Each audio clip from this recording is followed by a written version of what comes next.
serta kemerdekaan pers tetap berjalan secara bebas bertanggung jawab. PWI sebagai organisasi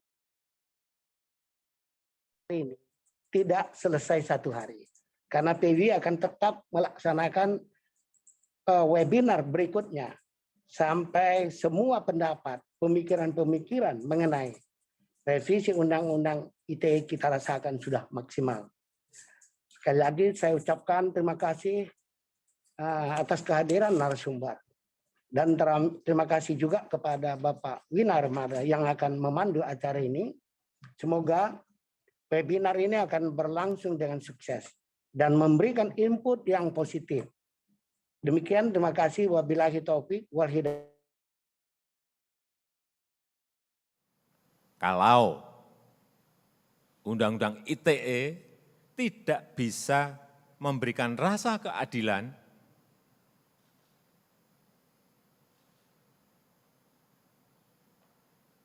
ya, saya akan minta kepada DPR untuk bersama-sama merevisi undang-undang ini, Undang-Undang ITE ini. Karena disinilah hulunya. Hulunya ada di sini. Revisi. Sejak wacana ini dimunculkan Presiden, sejumlah tanggapan baik yang pro maupun yang kontra bermunculan. Undang-Undang ITE dinilai sering digunakan untuk membungkam lawan politik, orang yang berbeda pendapat, atau orang yang kritis terhadap pemerintah, sehingga bisa berdampak pada perkembangan demokrasi. Setidaknya ada 9 pasal karet dalam Undang-Undang ITE yang acap kali disalahgunakan. Pasal-pasal dimaksud antara lain pasal 27 tentang defamasi atau fitnah, pasal 28 tentang ujaran kebencian, dan pasal 29 terkait informasi elektronik. Korban Undang-Undang ITE pun tak hanya warga biasa dan aktivis media sosial, tetapi juga sejumlah wartawan yang menjalankan pekerjaan jurnalistik. Karena itu wacana revisi Undang-Undang ITE menjadi menarik dan inilah kick-off rangkaian webinar PWI dalam menyikapi perubahan Undang-Undang ITE. Selamat mengikuti.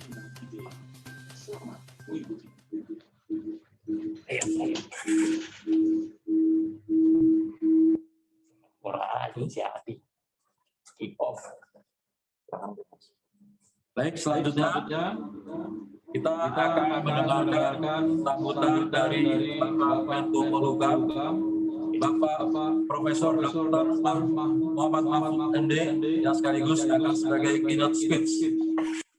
Waktu dan tempat kami persilakan. Assalamualaikum warahmatullahi wabarakatuh. Waalaikumsalam. Artal S. Depari, Pak Aziz Samsudin, Bapak Muhammad Noh, Bapak Abdul Fikar Hajar, Saudara Moderator, Wina Armada. Kemudian syukur juga saya mendapat catatan asosiasi pers yang hadir di sini ada PWI, ada Aliansi Jurnalis Independen AJI, ada Ikatan Jurnalis Televisi Indonesia IJTI, kemudian ada Asosiasi Media Cyber Indonesia AMSI, dan juga ada LBH Pers. Saudara, saya akan menyampaikan sambutan singkat. Pertama, setelah berlaku hampir 13 tahun atau lebih dari 12 tahun, ternyata Undang-Undang ITE yang lahir pada tahun 2008 itu seringkali membawa kontroversi yang tadi disebut oleh Pak Artal Depari sebagai munculnya efek pasal karet. Pasal karet itu kalau dalam ilmu hukum disebut hadzai artikelen. Ada di resmi istilah pasal karet itu di dalam ilmu hukum. Hadzai artikelen artinya yang bisa ditarik tergantung kebutuhan, mau dikencengkan bisa, mau dilonggarkan bisa, itu pasal karet. Dan kalau di dalam politik itu menjadi lebih berbahaya karena ini bisa dipakai kepada si A tetapi tidak dipakai kepada si B. Itu pasal karet yang sering dikeluhkan. Nah, saudara harus diingat bahwa dulu kita menganggap penting mempunyai undang-undang ITE ini. Menganggap penting pada waktu itu karena muncul sekali banyak tindak pidana yang ada di dalam berbagai hukum yang sudah ada, tetapi diekspresikan melalui digital, melalui alat-alat teknologi informasi yang sangat canggih, sehingga pernah ada, sekarang kita ini ada di situasi digital dictatorship. Ya, digital dictatorship. Apa kata digital itu yang akan mempengaruhi kehidupan kita. Oleh sebab itu, dulu kita pernah mengatakan begini, bahaya kalau dunia ini dibiarkan begini tanpa ada pengaturan. Bisa hancur kita karena fitnah, karena ujaran kebencian, karena berita-berita bohong, provokasi dan sebagainya yang dibuat melalui IT. Oleh sebab itu maka pada waktu itu ketika kita membuat undang-undang itu ada dua hal. Pertama, supaya dijaga dunia digital itu, jagat digital supaya dipelihara, karena digitalisasi itu merupakan keniscayaan yang tidak bisa dihindari. Tetapi ada yang kedua, jaga juga eksistensi dan keselamatan negara dan bangsa dengan membangun demokrasi dan hukum secara kuat. Nah, jadi dua hal ini menjadi pedoman. Nah, pemerintah melalui arahan Presiden di depan Rapim TNI Polri pada tanggal 15 kemarin mempertimbangkan kita membuat resultante baru. Karena adanya kontroversi itu yang kadangkala kita saling tuding. Kata yang satu ini sewenang-wenang, kata yang satu ini tidak adil, dan sebagainya, dan sebagainya.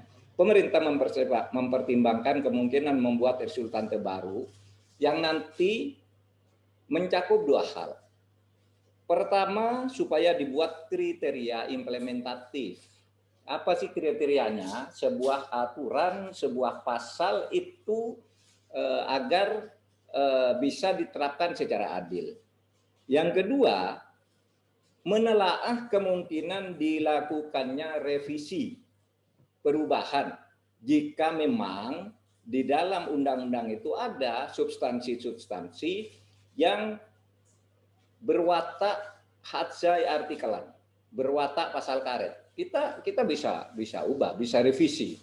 Apakah revisi itu dengan mencabut atau menambah kalimat atau menambah penjelasan di dalam undang-undang itu, bahkan kalau perlu menambah norma baru dan sebagainya, itu bisa saja dilakukan di dalam kerangka itu. Saudara sekalian, hukum adalah resultante. Resultante itu artinya kesepakatan yang dibuat oleh rakyat itu sendiri di dalam terutama negara demokrasi. Jadi karena hukum adalah kesepakatan, maka hukum bisa diubah dengan resultante baru. Dan kita sekarang sedang memikirkan, sedang mendiskusikan apa yang disebut resultante atau kesepakatan baru itu. Kalau kesepakatan yang dulu itu sudah dianggap sekarang kurang tepat atau melenceng, mari kita buat resultante baru sekarang. Jadi jangan alergi terhadap perubahan itu, karena di dalam ilmu hukum yang paling dasar itu selalu diajarkan hukum itu selalu berubah sesuai dengan perubahan masyarakatnya. Tidak ada hukum yang berlaku abadi. Sesudah dievaluasi ya berubah. Kalau perlu cabut, kalau perlu ganti. Yang penting masyarakat berubah, memandang sesuatu itu sudah beda, maka hukum bisa berubah. Itulah sebabnya dikatakan hukum itu kan ibi societas ibi ius. Bahwa di mana ada masyarakat, di situ ada hukum. Artinya masyarakat itu menentukan isi hukum dan karakter hukum yang harus dibuat oleh masyarakat itu sendiri. Yang kedua, kalau saya kutip dalil-dalil fiqhiyah dalam hukum Islam itu ada dalil memang yang mengatakan begini, al hukmu yadurru ma'illatihi. Hukum itu berubah jika alasannya berubah. Hukum itu berubah sesuai dengan illatnya. Kalau situasi berubah, ya hukumnya bisa berubah. Itu biasa aja, jangan takut-takut mengubah hukum. Bahkan kalau di dalam kaidah ushul fikih yang lebih spesifik disebut la yungkaru taghayyurul ahkam bi taghayyuril azman wal amkan wal awaid. Tidak bisa diingkari sejak dulu sampai sekarang sampai besok. hukum itu selalu bisa diubah sesuai dengan perubahan zaman, perubahan tempat. Hukum satu negara tidak harus sama dengan negara lain. Jadi jangan, menurut saya jangan kita ini terlalu, wah di negara sana begini, negara sini begitu. Kita punya kebutuhan hukum sendiri, kita rumuskan sendiri. Jadi hukum itu berubah sesuai dengan waktu, tempatnya, dan budayanya, serta situasinya. Itu sudah ada dalil-dalil begitu itu. Sehingga tidak perlu takut untuk berdiskusi itu.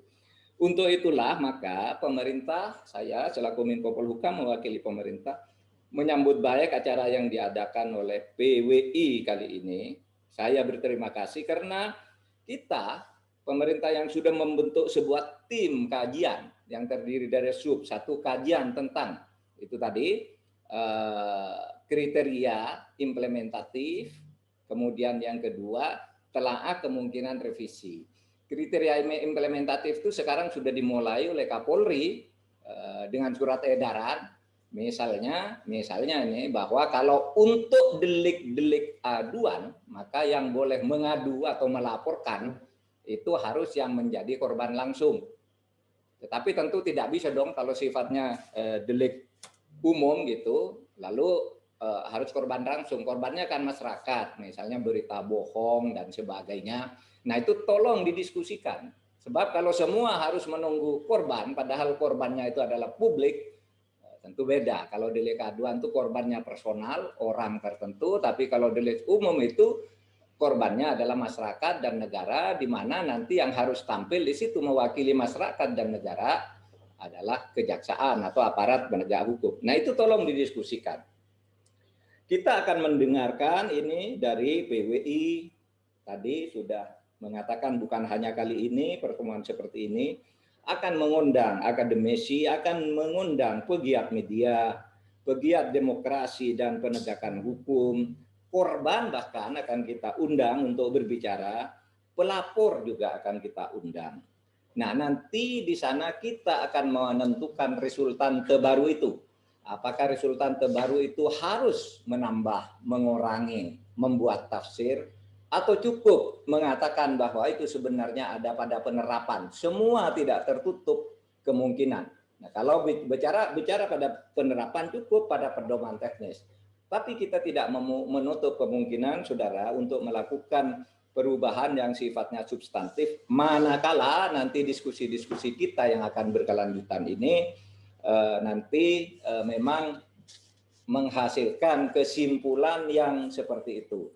Percayalah bahwa kita percaya bahwa hukum itu bukan ayat suci yang tidak bisa diubah. Hukum adalah produk resultante dari perkembangan situasi politik, sosial, ekonomi, dan sebagainya. Sehingga hukum selalu berubah dan dibuat yang baru atau mengganti yang lama atau membuat yang baru sama sekali itu kan karena ada perkembangan-perkembangan baru, termasuk adanya undang-undang ITE ini. Sekian dari saya, selamat berwebinar. Wassalamualaikum warahmatullahi wabarakatuh.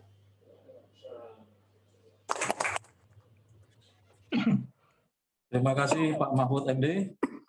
Selanjutnya kami serahkan acara ini kepada moderator kita, Bapak Wina Armada.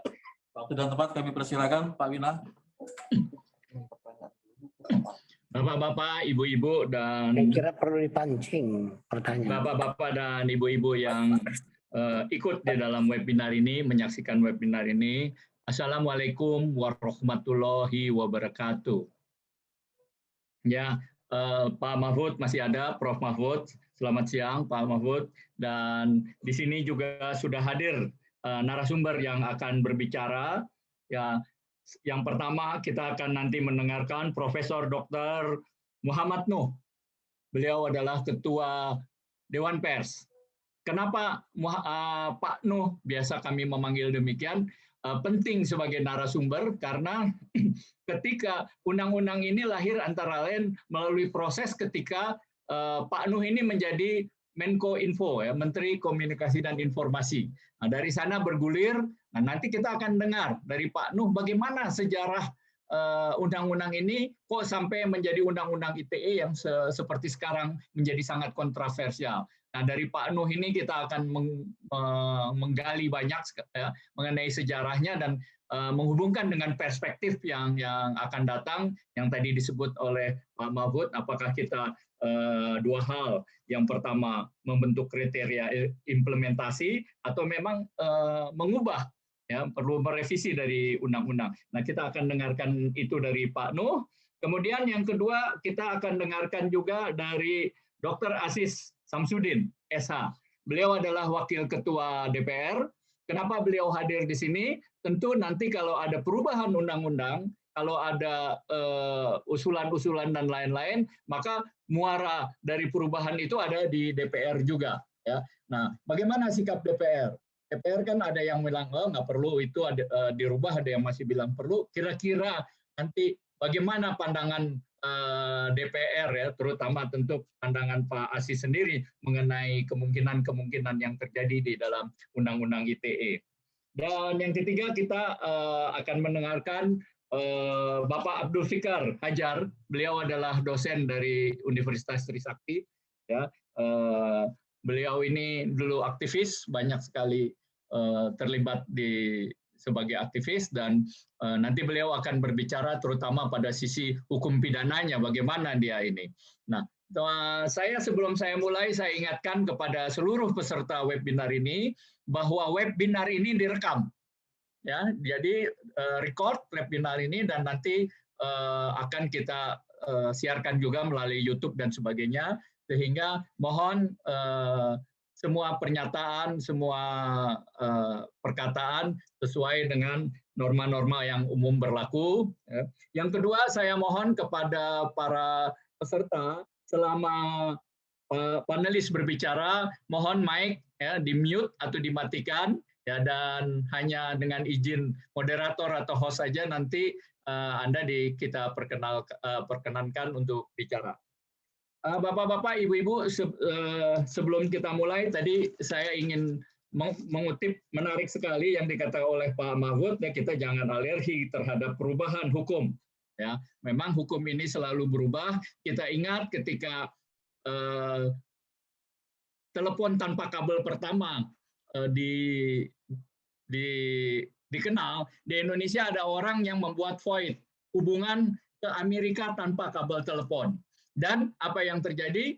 Orang ini dihukum karena dianggap melanggar undang-undang. Karena waktu itu belum ada. Ya. Sekarang semuanya tanpa kabel. Ya, jadi hukum memang berubah dan hukum memang berkejar-kejaran dengan teknologi kalau tidak mau disebut kalah dengan teknologi. Nah, PWI sendiri sementara menyimpulkan bahwa di satu pihak memang demokrasi bernegara, terutama kemerdekaan pers, perlu dijaga. Itu tanpa adanya kemerdekaan pers maka tidak ada demokrasi. Oleh karena itu perlu dijaga, tapi di lain pihak PWI berpendapat bahwa ketertiban sosial, ya, ketertiban sosial, norma-norma yang kesantunan, ya, penghargaan terhadap orang lain mesti ada. Oleh karena itu PWI sementara saya mendengar dari Pak Ketua Umum PWI Pak Atal yang adalah pertama mempertahankan ada Undang-Undang ITE karena untuk bidang transaksi di bidang elektronik saja, hanya untuk bidang komersial saja. Ya, kalaupun ada sanksi, sanksinya adalah sanksi di bidang itu. Nah, pasal 28, 29 dan sebagainya dikeluarkan, tapi tidak dihilangkan. Ya, tidak dihilangkan, direvisi ini dimasukkan ke dalam undang-undang yang baru namanya Undang-Undang Media Sosial, yang memang khusus berbicara dengan media sosial. Ini usulan dari PWI dan nanti kita akan dengarkan dari para panelis pandangan-pandangannya dan sejarahnya. Saya ingin mulai dari Pak Nuh. Silakan Prof. Nuh untuk memulai.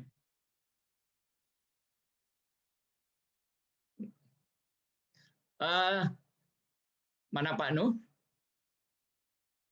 Teman-teman, ini diskusi ini menarik sekali, ya. Dihadiri oleh, kita memperkirakan ada 300 sampai sekarang udah ada 205 yang ikut di dalam diskusi ini, ya. Nah, sementara mungkin Pak Nuh sedang keluar, saya lihat di layarnya, mungkin sedang ini. kita tunggu sebentar atau kita bisa memulai dari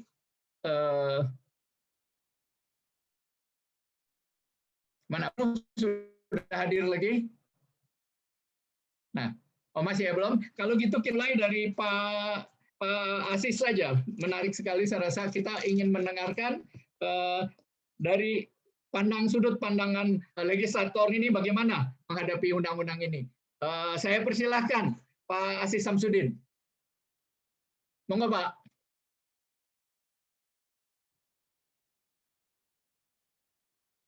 Pak Aziz? Ya. Kasih tahu. Pak Aziz rencananya jam 2 bergabung. Oh, oke. Pak Aziz. Oke, kalau gitu kita mulai juga kembali ke sebelum Pak Nuh, kita ke sobat kita Abdul Fikar. Abdul Fikar udah hadir ya. Saya lihat sebentar sudah hadir, saya lihat Pak Abdul Fikar. Silakan Pak Sobat Abdul Fikar untuk mengemukakan pendapatnya, presentasinya ya, kira-kira 15-20 menit. Silakan. Oke. Assalamualaikum warahmatullahi wabarakatuh. Waalaikumsalam. Halo, suara saya bisa didengar? Kedengaran, Pak Halo? Fikar. Bung Fikar kedengaran. Kedengaran. Oke, ya. Selamat siang ya. Terima kasih sudah diundang untuk menjadi narasumber di diskusi ini. Diskusi yang menarik saya kira karena tidak hanya mengatur satu sisi kehidupan, tapi pasal-pasal ini atau undang-undang ini sebenarnya masuk ke dalam seluruh sisi kehidupan kita, karena di dalamnya ada pasal-pasal di mana kita dihargai atau hak bahkan gitu ya secara konstitusional untuk mengemukakan pendapat. Nah, undang-undang ini lahir tahun 2008 ya. 2008 yang dimaksudkan kalau dilihat dari konsiderasi atau dari organ sosiologisnya itu sebenarnya dimaksudkan merespon perkembangan komunikasi di dunia, yaitu internet ini ya. Nah, karena itu kemudian pembuatan undang-undang ini ditekankan pada yang pertama soal bagaimana melalui undang-undang ini kita sebagai bangsa, undang-undang ini juga mengarah pada mencerdaskan kehidupan bangsa dengan mengikuti globalisasi komunikasi. Itu yang pertama. Yang kedua, kebutuhan akan pengaturan ini terutama komunikasi di bidang ekonomi. Nah, karena itu kemudian maksud dan tujuan undang-undang ini juga mengarah pada bagaimana meningkatkan kesejahteraan rakyat. Nah, dari dua itu juga ada yang paling penting adalah yang kemudian sekarang sangat menonjol adalah bagaimana komunikasi yang begitu intens melalui dunia maya ini juga dijaga atau dikawal agar tidak terjadi penyalahgunaan. Nah, penyalahgunaan baik itu untuk kejahatan maupun untuk saling menyerang melalui undang-undang ini. Nah, itu inti pokok atau konsiderasi kenapa undang-undang dibuat, alasan sosiologisnya itu ya. Nah, yang pada akhirnya kemudian ketika undang-undang ini dilahirkan pada tahun 2008 ternyata ada banyak kejadian yang pertama itu menimpa korban tuh ibu-ibu ya. Ada kita tidak bisa lupa ada kasus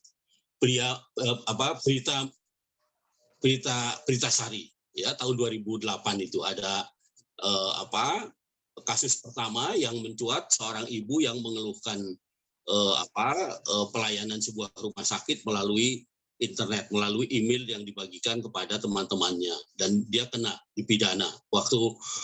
Karena kan sebenarnya begini, yang dituduhkan adalah pasal 27 ayat 3, yaitu pencemaran nama baik. Nah, pencemaran nama baik sebenarnya ini sudah diatur di dalam KUHP ya, di pasal 310, tapi kemudian diangkat oleh Undang-Undang ITE ini menjadi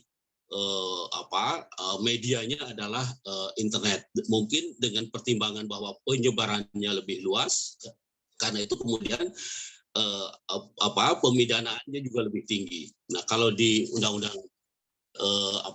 di undang-undang KUHP itu cuma 1 tahun ancaman hukumannya, tetapi di 1 tahun dan 4 tahun kalau melalui media, tapi di undang-undang ITE ini menjadi 6 tahun. Nah, ada disparitas penghukuman yang tinggi sebenarnya. Mungkin penyebabnya itu. Tetapi kemudian setelah terjadi kasus ini ada perubahan,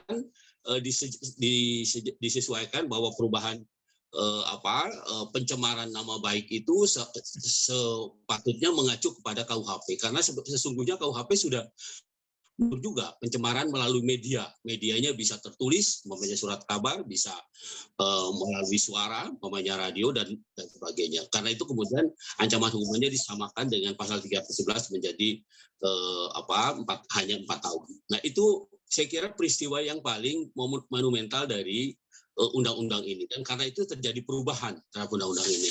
Nah, ternyata tidak berhenti di situ, ya, tidak berhenti di situ karena pasal 27 ini, terutama pasal 27 dan 28 itu pada kenyataannya menurut pengamatan saya dia berubah hampir menjadi seperti undang-undang subversif pada masa lalu.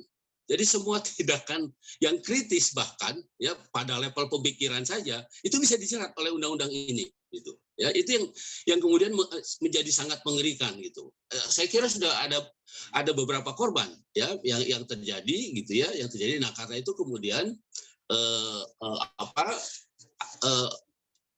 ketika diteliti ada memang ketidakjelasan tafsir dari kalimat-kalimat di dalam undang-undang ini, sehingga yang pada prakteknya dia bisa menjerat segala macam pernyataan atau segala macam unggahan ya yang kalau dilaporkan oleh orang yang tidak suka gitu ya, maka dia bisa menjadi persoalan. Nah, apalagi kalau menggunakan pasal 28 itu deliknya bukan delik aduan, deliknya delik umum. Karena itu aparatur penegak hukum atau aparat negara tanpa laporan pun dia bisa memproses. Nah, ini yang sangat mengerikan kalau menurut saya, karena bisa digunakan secara sewenang-wenang.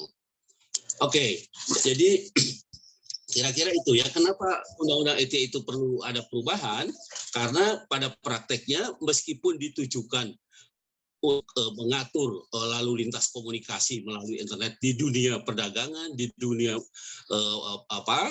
yang bersifat bisnis dan sebagainya, tetapi yang efektif sanksi-sanksi yang efektif dilakukan adalah justru keluar dari itu, justru masuk ke wilayah lain, ya, ke wilayah demokrasi, ke wilayah politik. Nah, sehingga ada banyak korbannya dari pasal 27 dan 28 ini.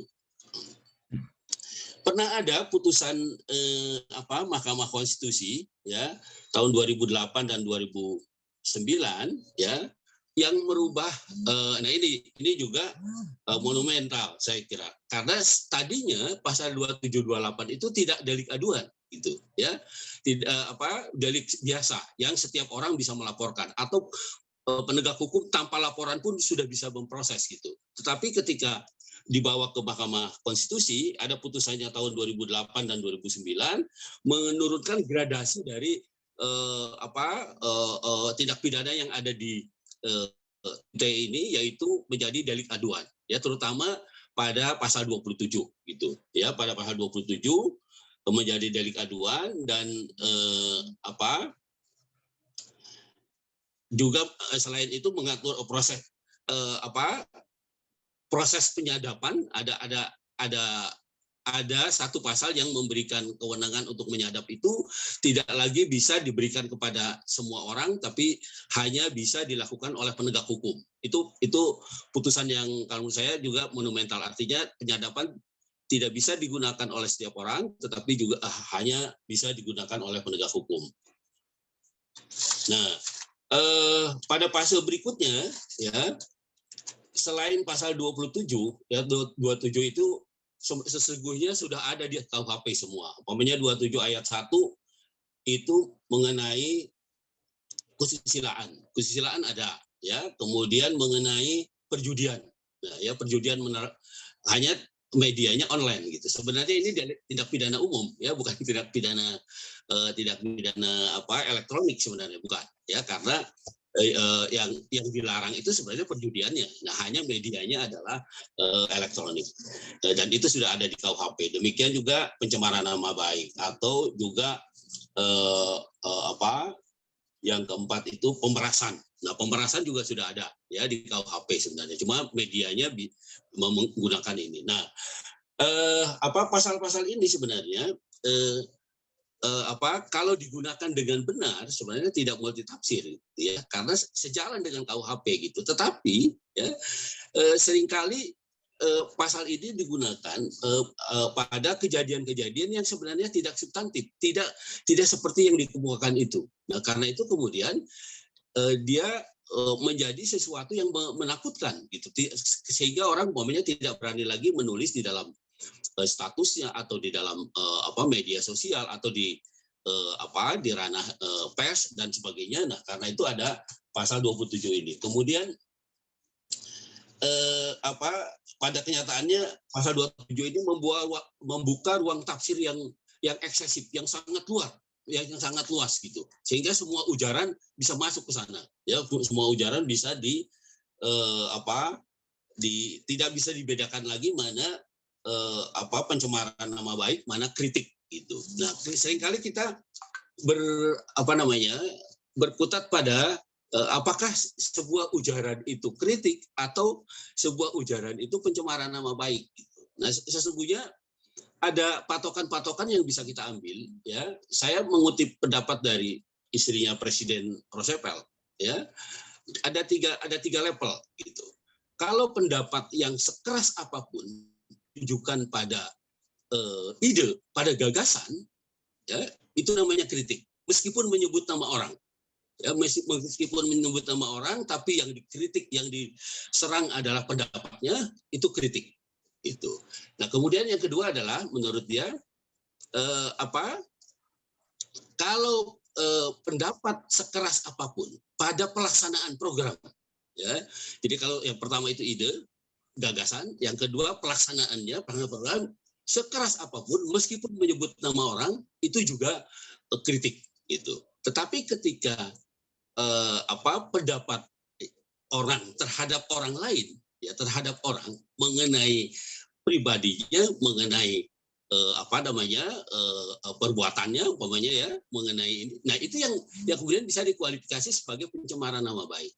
Nah, itu untuk membedakan bahwa kritik mana pencemaran nama baik. Ya, dua, yang pertama ditujukan pada ide dan pelaksanaan ide, yang menurut saya yang ketiga itu pencemaran nama baik harus dibatasi hanya pada pribadi orangnya gitu. Ya, pribadi orangnya tapi bukan idenya, bukan pelaksanaan programnya.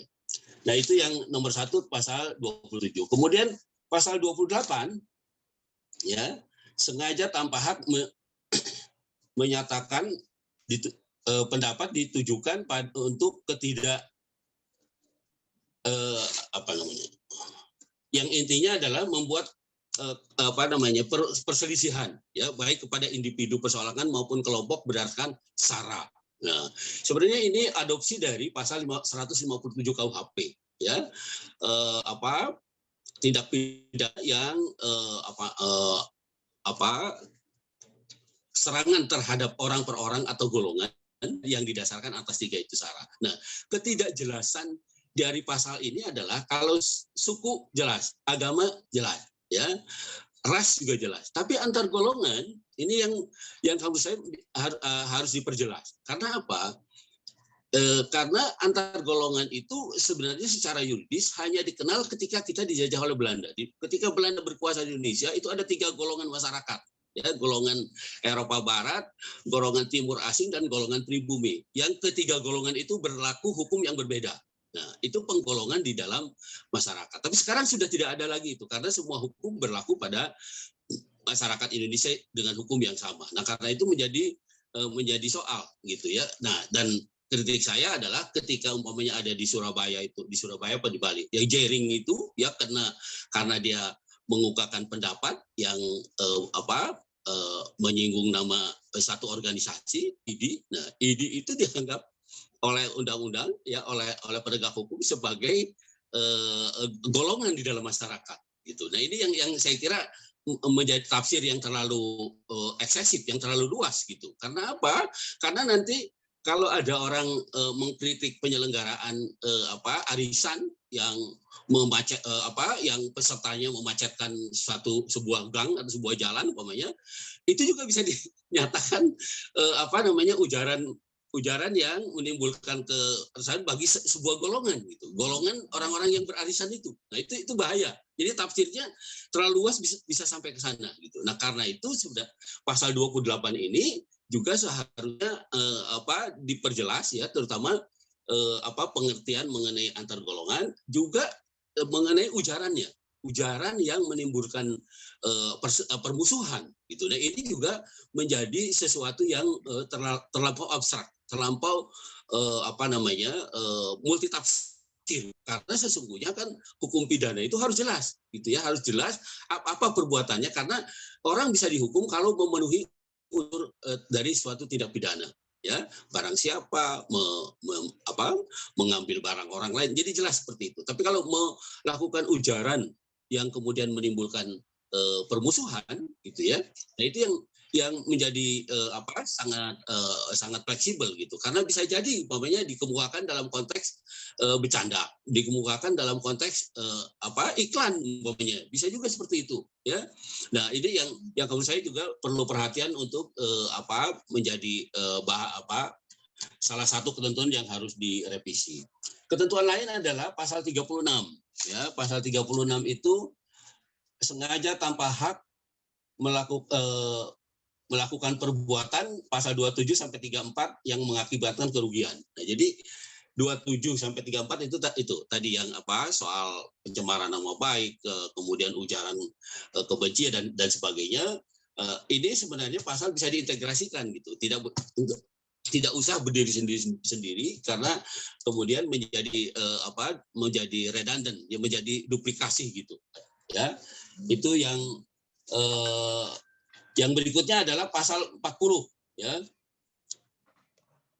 Kewenangan melakukan penutupan akses gitu. Nah, jadi pemerintah punya kewenangan di dalam pasal 40 itu untuk menutup akses dari internet atau akses dari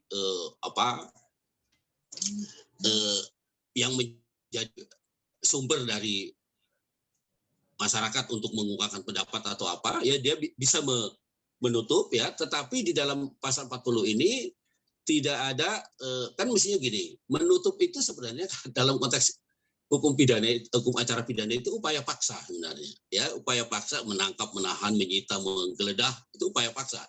Tujuannya adalah bagaimana satu perbuatan diproses ketika itu diproses supaya tidak terkonsentrasi, maka bisa dilakukan upaya paksa. Nah, karena itu saya bilang kewenangan untuk memblokir ya, kewenangan untuk memblokir satu situs atau segala macam itu harus dikaitkan dengan penegakan hukum. Nah, karena itu harus juga diberi waktu gitu ya, harus juga diberi durasi.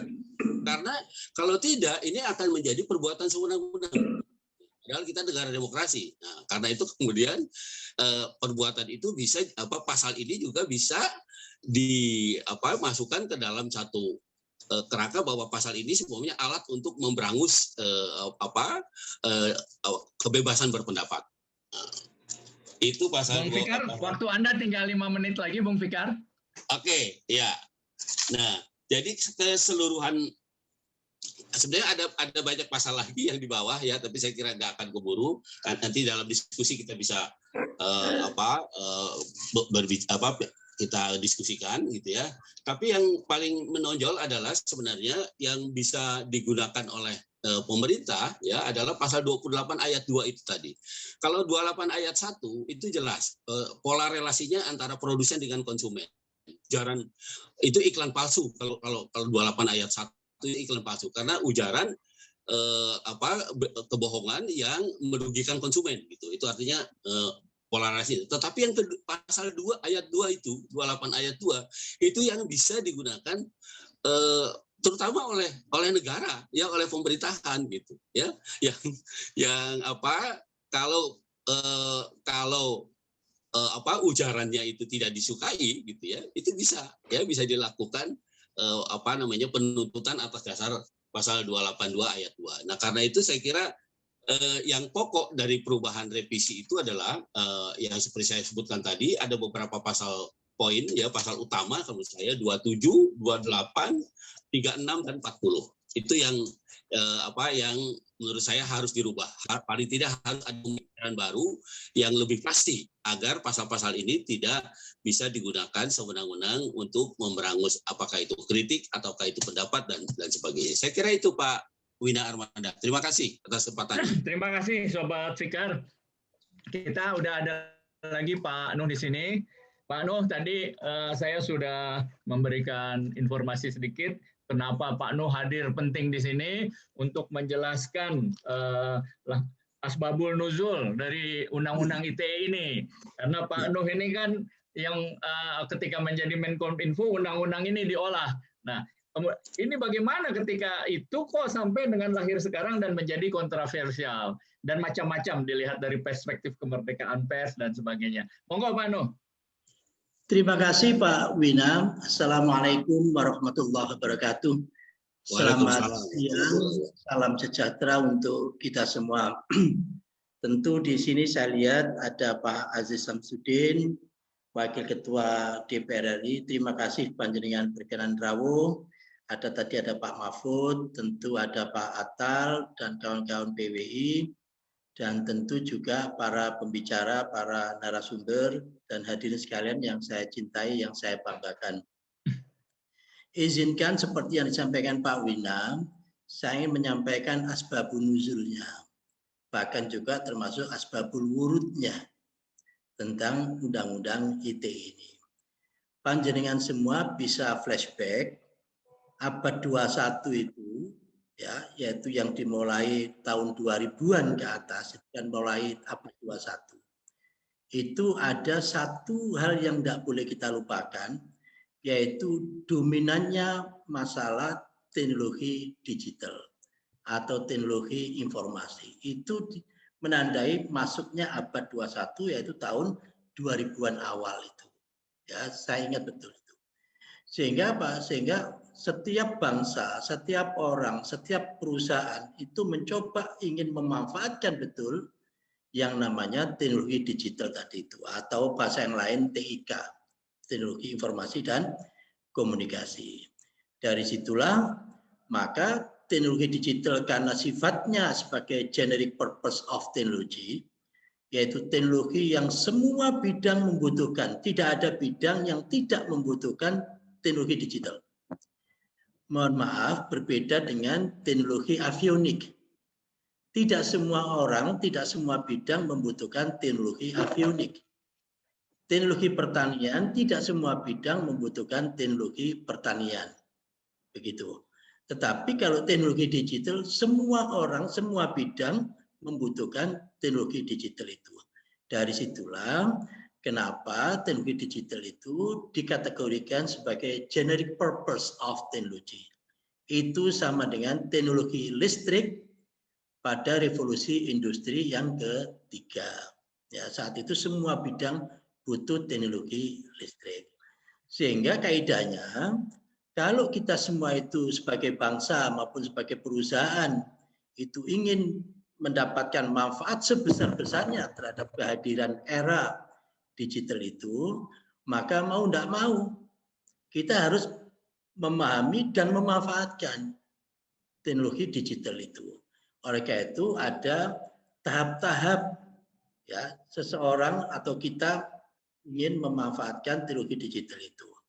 Tahap yang pertama yaitu yang terkait dengan teknologi digital kita pakai untuk mensupport kegiatan kita sebagai supporter. Ya, mendukung saja. Sifatnya pasif, hanya untuk mendukung. Tapi terus berkembang lagi, yaitu sebagai penggerak, sebagai driver. Ya, sebagai driver. Tapi berkembang lagi, yaitu sebagai enabler, sebagai pemungkin. Yang tadinya sebelum memakai teknologi digital, tidak mungkin itu kita lakukan. Tapi dengan hadirnya teknologi digital menjadi mungkin. Ya, begitu. Terus berkembang lagi, menjadi transformer. Teknologi digital kita pakai untuk melakukan transformasi, tidak hanya dari aspek technical aspek, tetapi mindset-nya pun juga, karena teknologi digital ini tidak hanya merubah dari sisi aspek teknis, tapi aspek mindset pun juga berubah.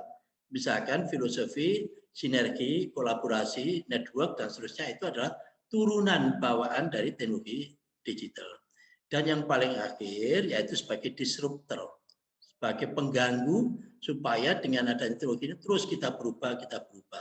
Dari situlah Pak Wina, di awal tahun 2000-an itu, ingat saya itu 2002, 2003, itu pada saat rame-ramenya teknologi digital, dibentuklah yang namanya Dewan TIK Nasional. Ya, di awal pemerintahan Pak SBY, yaitu yang khusus memahami, mengelola gimana caranya supaya bangsa Indonesia ini tidak terlambat. Ya, dibentuklah Dewan TIK Nasional. Kebetulan waktu itu saya sebagai rektor ITS masuklah di Dewan TIK Nasional. Kita kenal dengan tokoh-tokoh internasional pun juga sering diundang untuk sharing terhadap teknologi digital atau TIK tadi itu. Nah, di situ terus muncul lagi, karena sifatnya tadi itu semua bidang membutuhkan, termasuk di bidang ekonomi membutuhkan, transaksi-transaksi bisnis juga membutuhkan, dan seterusnya. Mulailah kita kepikir, terus gimana caranya kalau kita memanfaatkan taruhlah teknologi digital itu untuk transaksi-transaksi yang elektronik based, baik untuk yang terkait dengan legal aspek maupun bisnisnya maupun aspek-aspek yang lain. Maka muncullah yang namanya ujung akhirnya itu Undang-Undang ITE tadi itu, yaitu transaksi elektronik itu, informasi dan transaksi elektronik. Jadi ide dasarnya Pak Wina, karena kami ikut menggodok di akhir-akhir itu, sehingga jadi goal lah yang namanya Undang-Undang ITE, goal juga yang namanya Undang-Undang KIP, goal juga yang namanya Undang-Undang Pornografi, goal juga yang namanya Undang-Undang POS, sehingga dalam 2 tahun kita itu bersama dengan Komisi 1 itu menyelesaikan 4 undang-undang. Dan alhamdulillah tidak ada yang heboh dan seterusnya. Oleh karena itu begitu Undang-Undang ITE ini diterapkan, terus muncullah heboh-heboh terutama akhir-akhir tahun ini, itu saya tuh mikir, rasanya dulu enggak kayak gini kok undang-undang ini. Ya. Undang-undang ini dulu itu untuk melindungi, memberikan payung kepastian hukum, transaksi-transaksi elektronik base. Loh, kok tiba-tiba sekarang isinya kok urusan caci maki, urusan ini, dan seterusnya. Sehingga banyaklah korban yang ditahan dan seterusnya. Tetapi yang menarik barangkali Pak Aziz Samsudin, yang menarik itu saya itu nyermati begini, saya itu bukan orang politik, saya tidak ngerti ilmu politik. Ya. Tapi coba saya pahami, begitu Pak Kapolri ini mengeluarkan, bukan maklumat apa ini, peraturan Pak Kapolri yang baru, kalau sudah minta maaf, ya maka tidak perlu ditahan, orang pada gembira semua. Loh, iya ya. Artinya apa? Artinya seandainya Undang-Undang ITE ini diturunannya itu dibuatkan, entah itu berupa PP atau berupa turunan apalagi peraturan menteri dan seterusnya, yang memang memberikan perlindungan dan rasa keadilan terhadap masyarakat, saya kira juga tidak apa-apa. Itu. Tetapi tadi di dalam diskusi itu kan muncul, ya kalau presidennya Pak sekarang, ya kalau Pak Kapolrinya sekarang, lu kalau ganti gimana? Ya kalau begitu diangkat aja, bisa jadi PP. Kalau toh PP ini dirasa kurang bagus, ya revisi undang-undang. Tetapi esensinya asbabun nuzulnya dulu itu undang-undang ini untuk memberikan kepastian hukum, perlindungan hukum, dan guidance gimana ceritanya kita bisa memanfaatkan teknologi digital ini untuk kesejahteraan kita semua. Misalkan saja kalau dulu teken itu ya harus teken basah begini. Ya fax belum bisa dipakai sebagai bukti hukum. Email juga belum bisa dipakai bukti hukum. Ijazah harus diteken, tek dan seterusnya. Digital signature tidak bisa dipakai. Belum ada payung hukumnya. Tetapi dengan yang sekarang ITE itu semuanya itu punya dasar hukum. Oleh karena itu Pak Wina, saya kira konteksnya kita kembalikan, pisau yang bagus itu pun juga bisa disalahgunakan. Ya kan, bisa disalahgunakan. Meskipun asal-usulnya pisau ini untuk motong kambing. Ya kan? Tetapi karena disalahgunakan ganti motong sapi. Ya kan? Kalau motong kambing, motong sapi masih tidak apa-apa, ganti motong orang. Gitu itu. Ya. Yang penting saya kira bagi Dewan Pers, bagi insan pers, undang-undang ini tidak apa-apa untuk dirubah sesuai dengan perkembangan zaman. Tetapi harus kita pastikan, yang pertama, kemerdekaan pers tidak boleh diganggu-gugat. Kebebasan ekspresi harus kita berikan perlindungan. Sehingga muncullah wacana gimana kalau pasal-pasal yang karet itu di take out saja. Ya, dibuatkan aturan baru, undang-undang baru yang mengakomodasi termasuk media sosial dan seterusnya yang belum terakomodasi. Dari situ pula lah sekali lagi yang menarik, kalau proses revisi atau perbaikan ataupun pembentukan undang-undang ini bisa melibatkan kita semua, sehingga Pak Aziz itu akan menarik betul. Ya, jangan sampai ada kesan pada saat bahas undang-undang tertentu, pemerintah DPR tidak butuh siapapun. Cukup saya dan DPR, misalkan gitu. Yang lain boleh bersuara, no reckon. Artinya, I don't care. Gitu. Janganlah. Ya, jangan. Partisipasi publik itu menjadi kata kunci. Karena partisipasi publik itu akan menaikkan, meningkatkan ownership. Rasa memiliki, oh iya, saya dulu ikut itu memberikan pandangan undang-undang X dan seterusnya, pasal 5 itu bahkan itu pikiran saya, tidak apa-apa. Itu.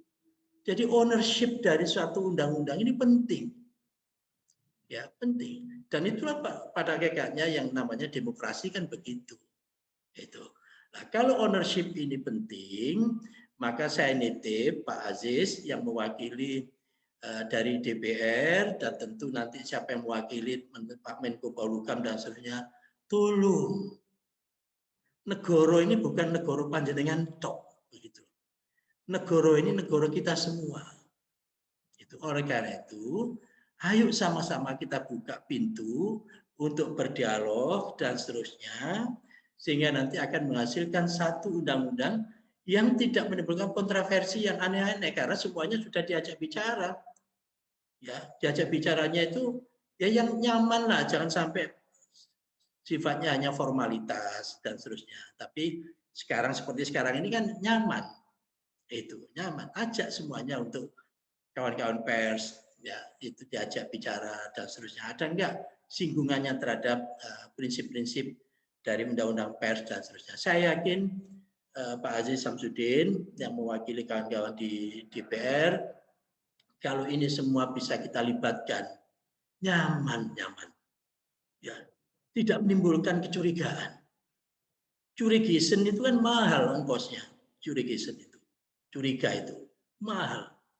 Sehingga karena sekarang itu masih muncul suasana curiga, kenapa sekarang kok baru dirubah? Inisiatif ini kok baru muncul? Apa karena ada yang lain mau jadi korban tidak jadi? Dan seterusnya. Nah ini cost sebenarnya.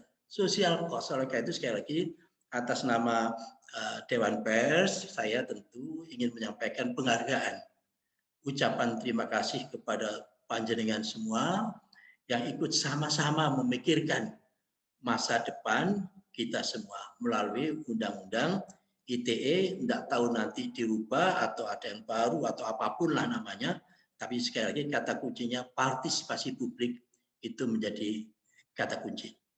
Terima kasih. Saya mohon maaf banyak apabila ada yang khilaf. Pak Ketua PWI, Pak Atal, matur suwun, panjenengan sudah mengambil inisiatif untuk resource sharing beberapa pandangan dari kawan-kawan kita semua. Dan terima kasih Pak Aziz. Nanti nitip di DPR aja, nggak usah pakai dalil susu. Ya, harus segera. Apanya harus segera itu? Ya. Jadi kesegeraan itu ditentukan oleh dirinya sendiri. Ya ini kan bukan kesegeraan itu ya ditanya, sampean perlu ke belakang dulu? Belum Pak, ya tunggu dulu lah. Saya mau ke belakang dulu, oleh itu saya tak duluan. Jadi sifatnya kolektif, kolegial, partisipatif, membangun ownership. Saya kira itu prinsip umum lah di dalam kita berdemokrasi. Terima kasih. Mohon maaf. Assalamualaikum warahmatullahi wabarakatuh. Terima kasih. Waalaikumsalam warahmatullahi wabarakatuh, Prof. Noh. Kita menjadi jelas sekarang bahwa asbabul nusul dari Undang-Undang ITE adalah untuk menciptakan kepastian hukum di elektronik, ya, termasuk keadilan. Itulah filosofinya yang paling penting. Dan mungkin karena itu di dalam Undang-Undang ITE menarik kalau ada kepentingan ekonomi Indonesia, kita bisa memperlakukan asas yang ada di dalam Undang-Undang ITE ini ekstrateritorial. Artinya walaupun kejadian itu berlaku di luar negeri, dia tidak sepakai pidana biasa, maka kalau ada kepentingan Indonesia di bidang elektronik yang terganggu, terutama tentu di dalam perdagangan, itu bisa berlaku hukum Indonesia. Ya mungkin begitu ya Pak Noh ya. Pak Winam, jadi kaidah yang berlaku di digital itu ubiquitous. Ya, ubiquitous. Ubiquitous itu lintas lokasi, lintas negara, lintas semuanya, termasuk lintas waktu dan seterusnya. Sehingga karakteristik dari undang-undang yang nanti kalau menyentuh urusan teknologi digital, ya, itu pasti dia harus bisa menangani aspek-aspek yang lintas batas, baik waktu maupun wilayah. Ya, kalau bahasa Maduranya begini, ini guyonan Maduranya begini Pak Wina. Kenapa orang Madura itu takut sama tentara? Tetapi kalau mau carok itu bawa celurit masing-masing, dia berani. Kenapa? Karena kalau dia itu carok, masing-masing bawa celurit, kejadiannya di situ, meninggalnya di situ. Lokusnya di situ. Tetapi kalau tentara, enggak. Ya, kejadiannya di sana, yang nembak jauh dari sana, matinya di sini. Jadi ini takut sekali ini. Kalau carok sih gampang, mati kejadian di sini, mati di sini. Kalau nembak enggak, kejadiannya di sana, meninggalnya di sini. Kira-kira begitu. Baik. Terima kasih. Jadi itu juga memperjelas mengenai latar belakang lahirnya Undang-Undang ITE. Dan kita menarik sekali kalau tadi kita agak ambil garis dari Pak Jokowi yang meminta kemungkinan untuk di Undang-Undang ITE direvisi.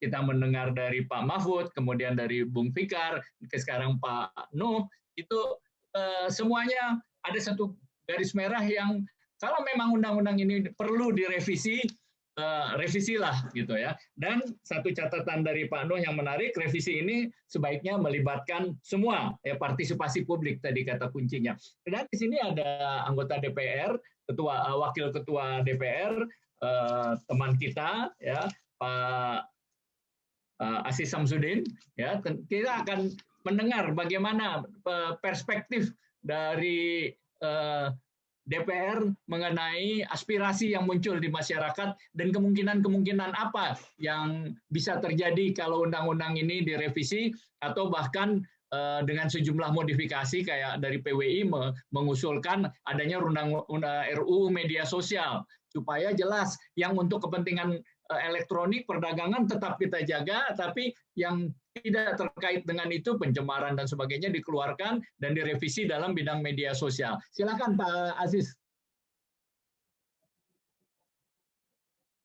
Baik, terima kasih. Assalamualaikum warahmatullahi wabarakatuh. Selamat siang.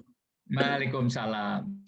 Ya, teman-teman, Ketua PWI, kemudian para pembicara sebelumnya yang saya mengikuti dari beberapa waktu lalu. Tentu apa yang menjadi masukan dalam diskusi ini akan menjadi bahan bagi parlemen untuk menjadi bahan dan diskusi berkenaan dengan hal-hal yang telah disampaikan tadi di atas. Nah, mengenai Undang-Undang ITE ini memang menjadi perdebatan karena berbagai macam pengaduan dan berbagai macam pelanggaran kalau kita catat itu pelanggarannya itu dengan total 351. Yang mana tahun 2015 ada 30, kemudian di tahun 2016 itu ada 84, 2017 ada 54, 2019 ada 22, dan 2020 ada 39. Dan pasal-pasal yang berkaitan dengan Undang-Undang ITE itu adalah khususnya di dalam pasal 36, pasal 40, kemudian 45, kemudian pasal 27 dan 28. Tentu hal ini menjadi perhatian kita semua kepada masyarakat dan khususnya penegak hukum, bagaimana Undang-Undang ITE ini menyikapi terlebih lagi dengan adanya pernyataan dari Bapak Presiden. Dan kemudian juga ada skep dari Bapak Kapolri yang menyatakan untuk bisa melakukan hal-hal ini dengan cara meminta maaf. Tentu ini menjadi bagian proses penegakan hukum yang harus digarisbawahi, dan tentu nanti akan menjadi bahan bagi parlemen.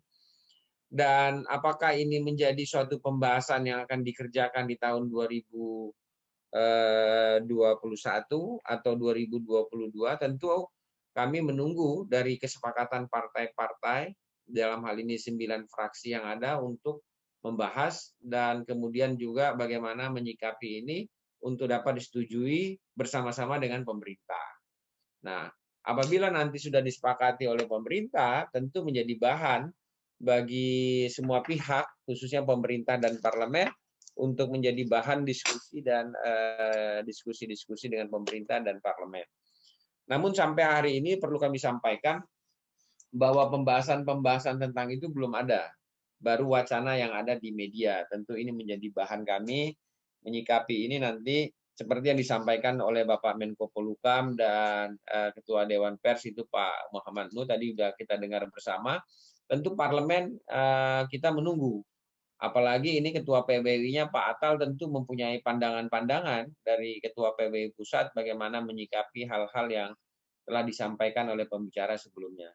Jadi intinya di pihak parlemen, dalam hal ini DPR, menunggu kesepakatan-kesepakatan yang diambil oleh pemerintah dan parlemen untuk kita bahas dengan 9 partai, dan 9 partai ini untuk menjadikan apakah ini menjadi prolegnas di tahun 2021 guna melakukan pembahasan sebagaimana kita pahami dalam mekanisme dan tata tertib dalam pembuatan pembahasan.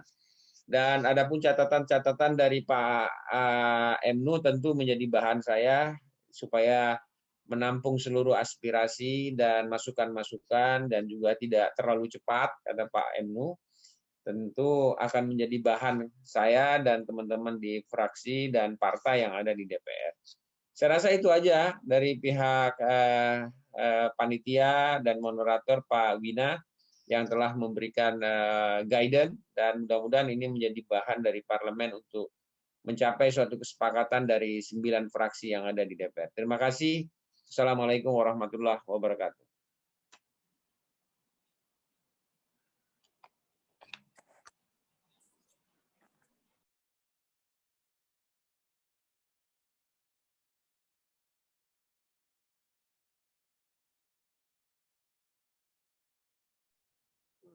Kenapa lagi ini? Masih di mute. Bilang Pak. Win. Hidupkan dulu Mute. Pak Wina. Hidupkan dulu. Pak Wina. Mute.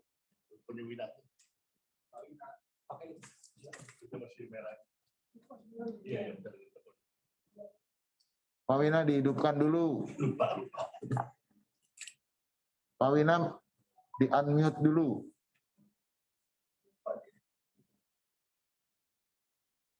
Jadi itu enggak dari sini, dari moderator dari house ya.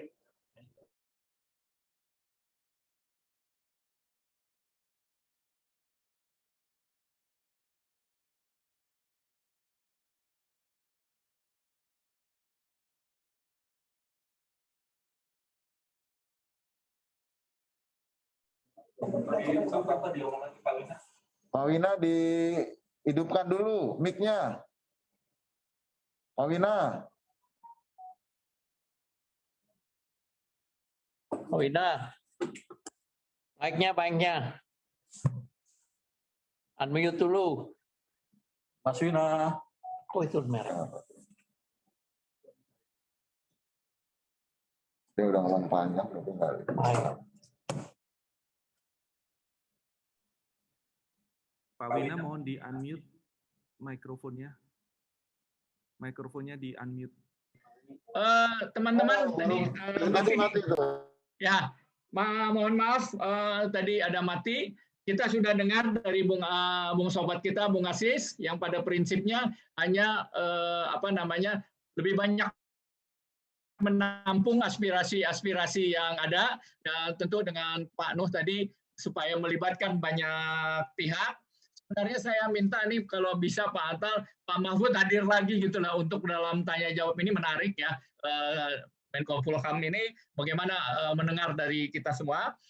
Tetapi satu hal juga yang tadi menarik, apakah kalau kita merujuk kembali hanya kepada KUHP masih relevan, karena KUHP-nya sendiri sudah kuno ya. Misalnya tadi Hasan Artikelen ya, permusuhan itu dibuat ketika Indonesia pada masa penjajahan Belanda untuk menekan pergerakan Indonesia, pergerakan kebangsaan Indonesia, dan sekarang masih dipakai lagi zaman reformasi ya. Apakah masih relevan ya? Dan kemudian juga kita masih melihat misalnya apakah tidak sebaiknya pasal-pasal penghinaan, pencemaran nama baik yang sudah dinyatakan sebagai delik aduan. Kalau delik aduan ini kan prinsipnya bukan kepentingan publik yang terganggu, tapi kepentingan individual. Nah, kalau aduan ini kan bisa ditarik kembali, ya tidak usah mengadu kalau udah minta maaf. Beda dengan laporan. Kalau laporan Anda nggak bisa melapor kemudian dicabut, itu laporan palsu. Nah, kenapa nggak dialihkan saja kepada perdata? Ya, silakan aja berhubungan perdata, tidak melibatkan polisi, ya, sayang uang negara untuk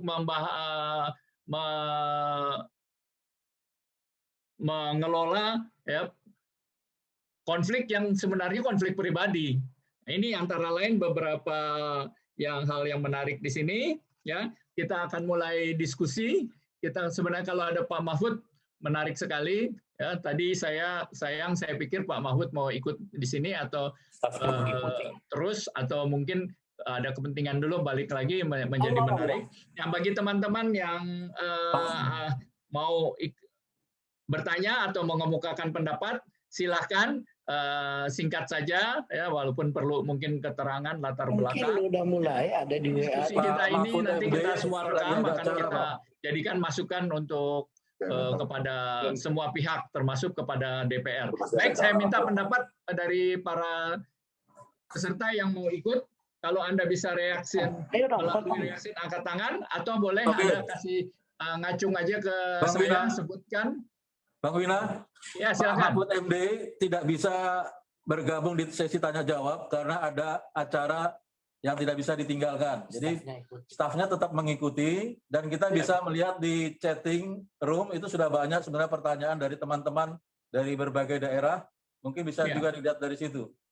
Ya, siap. Sudah, terima kasih, dan sudah jelas sebenarnya dari sikap pemerintah tadi. Ya, baik dari Pak Jokowi, Pak Mahfud MD, kemudian dari Pak Nuh, ya, kemudian Pak Asis, Pak Fikar, itu semuanya memungkinkan kalau undang-undang ini memang diperlukan untuk direvisi, baiklah kita revisi bersama dengan mengajak partisipasi publik. Cuma kita belum bicara revisi apa yang harus dilakukan dan bagaimana revisinya. Selain nanti silakan kalau ada yang mau bertanya langsung. Kalau dari chat ini udah banyak sekali pertanyaannya, ya. Mungkin ada yang mau bertanya, silakan. Ada Kompas, coba dibacakan aja. Silakan. Bang Wina, saya teruskan pertanyaan teman-teman dari room chat. Ini dari Niko Kompas. Izin bertanya Pak Ajis, berarti belum tentu masuk Prolegnas 2021 ya Pak? Apakah mungkin direvisi kesepakatan Prolegnas prioritas yang disusun? Kepada Pak Profesor Mahfud, apakah mungkin pemerintah memasukkan draft RUU dan naskah akademik untuk Prolegnas prioritas 2021? Mungkin tim kajian diberi tenggat waktu. Silakan. Pak Nuh tadi ya. Pak Ajis. Ya silakan. Ya, Dari Pak Asis dulu barangkali. Pak Asis, ini peluang Ya. untuk ini menjadi revisi ini kapan ini? Kalau tadi saya mendengar dari Pak Asis, sebenarnya belum ada di DPR itu. Baru beramai di media massa Baik, aja. terima kasih Pak Wina. Ya siap. Prinsipnya di dalam Prolegnas 2021 belum ada. Ya. Belum ada pembahasan ada berkenaan bulan dengan 6 hal itu. Nah, yang mana tentu ini akan menjadi pembahasan bila pemerintah dan parlemen menyepakati itu. Dan kalau pertanyaan yang selanjutnya, apakah dimungkinkan masuk di pembahasan 2021? Mungkin saja, sepanjang antara pemerintah dan parlemen, dalam hal ini 9 partai menyepakati. Terima kasih. Nah, kalau gitu pertanyaan berikutnya, Pak Asis, apa langkah yang harus dilakukan kalau ini mau di-endorse supaya masuk ke dalam prolegnas sekarang dan dalam waktu secepatnya bisa menjadi terjadi perubahan undang-undang? Bisa dua pintu, bisa Ya. itu berdasarkan usulan dari pemerintah, Ya. atau usulannya dari partai, atau Ya. dari partai itu yang kemudian dibawa ke badan musyawarah untuk di-announce ke paripurna. Begitu. Ya. Menurut Pak Asis, yang mana yang kalau kita lihat ini dari Pak Presiden, apakah inisiatifnya lebih baik dari pemerintah dulu ke DPR atau bagaimana? Yang paling cepat dan paling memungkinkan dalam konstelasi dari politik mana aja seperti sama, sekarang? dari mana aja sama. Yang penting kan siapa yang siapa yang lebih cepat menyiapkan naskah akademis dan rancangan undang-undang itu, dan dalam menyiapkan naskah akademis dan rancangan undang-undang itu kan perlu dana, budget. Ya. Kalau DPR kan budgetnya sekarang sudah diketok untuk 2021 sehingga menunggu APBNP untuk melakukan perubahan-perubahan pembuatan itu. Ya. Begitu Pak gitu. Wina. Oke, jadi bisa datang dari mana aja ya. Yang paling penting siapa yang lebih cepat. Baik. Ya. Ada lagi pertanyaan dari yang lain? Kalau nggak dibantu bacaan aja. Bacakan. Di kolom chat bisa Mas Wina? Banyak sekali tuh. Banyak. Bacain aja lah. Itu Pak Nuh tadi apa? Kan ada tadi Pak Nuh pertanyaan. Siapa? Yang pertama tadi. Ya, halo. Halo. Silakan. Dari Chelsea Chan, dosen hukum media Fakultas Hukum Unikat Majaya Jakarta. Ini pertanyaan melalui chat. Ya, silakan. Ya. Pertanyaan kepada Menko Polhukam. Dalam keputusan Menko Polhukam, tim 1 dan tim 2 dipenuhi dengan perwakilan non-fintech. Dengan demikian, apakah diakui secara tidak langsung bahwa pemerintah yakin Undang-Undang ITE ini sama sekali tidak menjadi masalah pada sektor fintech? Dengan dipenuhinya tim 1 dan tim 2 dengan penegak hukum dan kementerian di bawah koordinasi Menko Polhukam, berarti jelas target perubahan UU ITE ini tidak menyeluruh, tapi hanya beberapa pasal saja yang karet. Itu dari Chelsea San. Kemudian juga ada yang bertanya dari Novel Amnesty International Indonesia, sambil menunggu proses revisi yang bisa saja baru akan dibahas tahun 2022, apakah bisa dibuat perpres? Kan Presiden sudah menyampaikan niat baik untuk mengurangi penyalahgunaan Undang-Undang ITE selama ini. Dorong pemerintah untuk mengambil inisiatif revisi Undang-Undang ITE. Demikian. Baik, tadi yang Pak Mahfud nanti kita sampaikan kepada Pak Mahfud, kepada yang lain. Saya pikir kita kasih kesempatan kepada peserta yang hadir langsung di dalam webinar ini. Silakan angkat tangan atau langsung berbicara.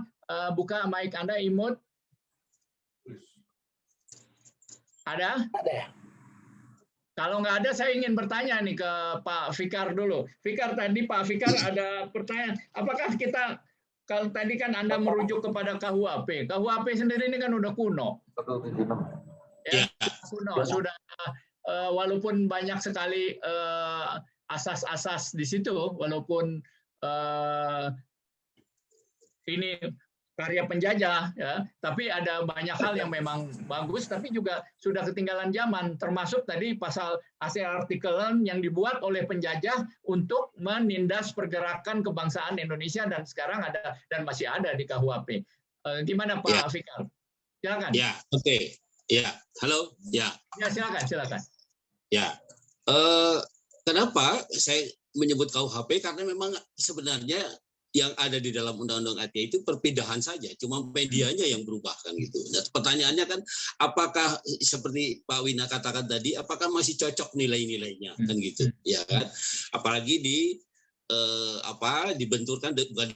dilawankan dengan sekarang kita ini sangat demokratis gitu.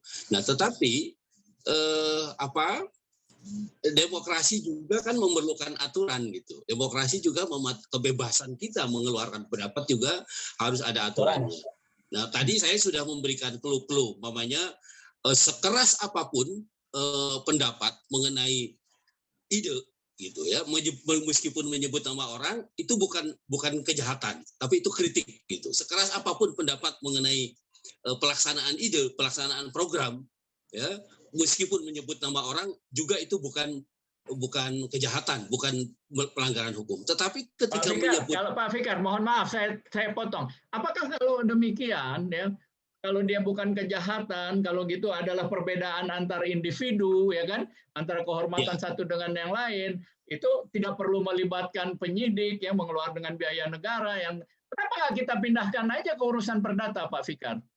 Iya, sesungguhnya itu kan kalau antara orang per orang itu perdata sebenarnya, murni itu perdata gitu. Nah, karena itu kemudian mestinya ada sikap yang jelas dari kepolisian dan penegak hukum, maksud saya. Ya. Tidak semua laporan diterima. Nah, karena itu tadi saya bilang saringannya adalah ini pendapat yang menyakitkan itu terhadap ide, terhadap pelaksanaan program, atau terhadap pribadi orang. Gitu. Kalau orang dikatain umpamanya tukang mencuri atau matanya pecah dan segala macam, itu kan memang sudah penghinaan, iya kan? Kan jelas itu sebenarnya gitu. Yang menjadi tidak jelas itu semua ujaran itu dipersoalkan gitu loh. Tidak dikualifikasi mana ujaran yang sebetulnya ini kritik, mana ujaran yang sebetulnya pencemaran. Contohnya kasus Jering. Jering itu sebenarnya ide. Jadi itu sebenarnya menyerang program sebenarnya, bukan berpendapat, bukan mengenai organisasi atau apa. Ya, kata kacung itu kan sebenarnya juga meskipun memang kelihatan agak kasar gitu ya, tetapi intinya bukan di situ. Intinya adalah pendapatnya mengenai mengenai langkah-langkah ID mengenai